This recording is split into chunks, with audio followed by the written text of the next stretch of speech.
Hi there, this is part 2 of 100 Best Poems for Boys and Girls. This is copyrighted in 1930. This is my great-grandma's signature and address where she was living in Denver. This house was built in 1911. I looked it up. And we're going to continue reading some poems from this book. General Store. Someday I'm going to have a store with tinkly bell hung over the door, with real glass cases and counters wide, and drawers all spilly with things inside. There'll be a little of everything. Bolts of calico, balls of string, jars of peppermint, tins of tea, pots and kettles and crockery. Seeds in packets, scissors bright, kegs of sugar brown and white, sarsaparilla for picnic lunches, bananas and rubber boots and bunches. I'll fix the window and dust each shelf and take the money and all myself. It will be my store and I will say, what can I do for you today? Making bread. Mother's kneading dough, in and out her knuckles go, till the sticky, shapeless lump grows a pillow smooth and plump. Then she cuts it, pops it in to the neatly buttered tin, leaves it rising high and higher while she goes to make the fire. Now the glad flames leap and roar through the open oven door, till their hot breath as they play makes us wink and run away. When they've burnt to embers red, Mother shovels in the bread, and that warm, delicious smell tells her it is baking well. When it's golden, just like wheat, we shall see a crust to eat. Now I wish we could be fed every day on new-made bread. Farewell to the farm.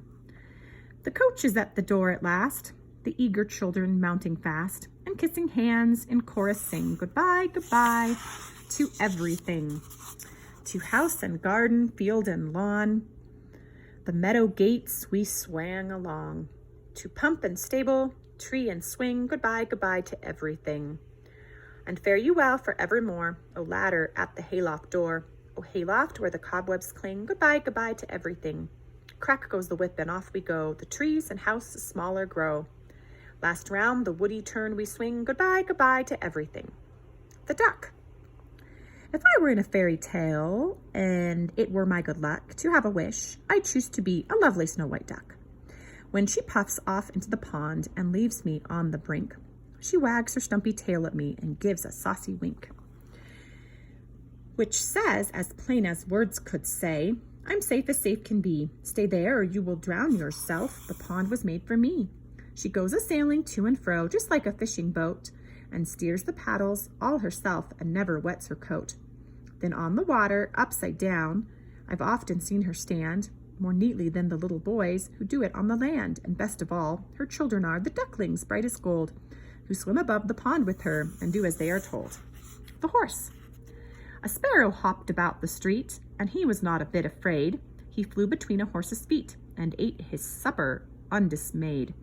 I think myself the horse knew well, the bird came for the grains that fell. For his eye was looping down, and he danced the corn about in his nose bag till the brown grains of corn were tumbled out. And I fancied that he said, eat it up, young specklehead.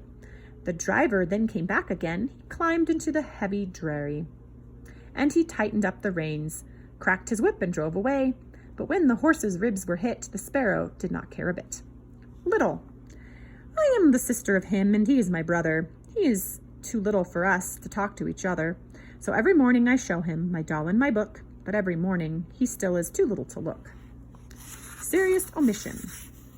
I know that there are dragons, St. George Jasons too, and many modern dragons with scales of green and blue. But though I've been there many times and carefully looked through, I can't find a dragon in the cage at the zoo. Doorbells. You never know with a doorbell who may be ringing it. It may be Great Aunt Cynthia to spend the day and knit. It may be a peddler with things to sell, buy some when I'm older, or the grocer's boy with his apron on and a basket on his shoulder. It may be the old umbrella man giving his queer cracked call, or a lady dressed in rustly silk with card case and parasol. Doorbells are like a magic game, or the grab-bab of a fair. You never know when you hear one ring who may be waiting there. Song for a little house. I'm glad our house is a little house, not too tall and not too wide. I'm glad the hovering butterflies feel free to come inside. Our little house is a friendly house. It is not shy or vain. It gossips with the talking trees and makes friends with the rain. and quick leaves cast a shimmer of green against our whited walls, and in the flocks the courteous bees are paying duty calls. The end.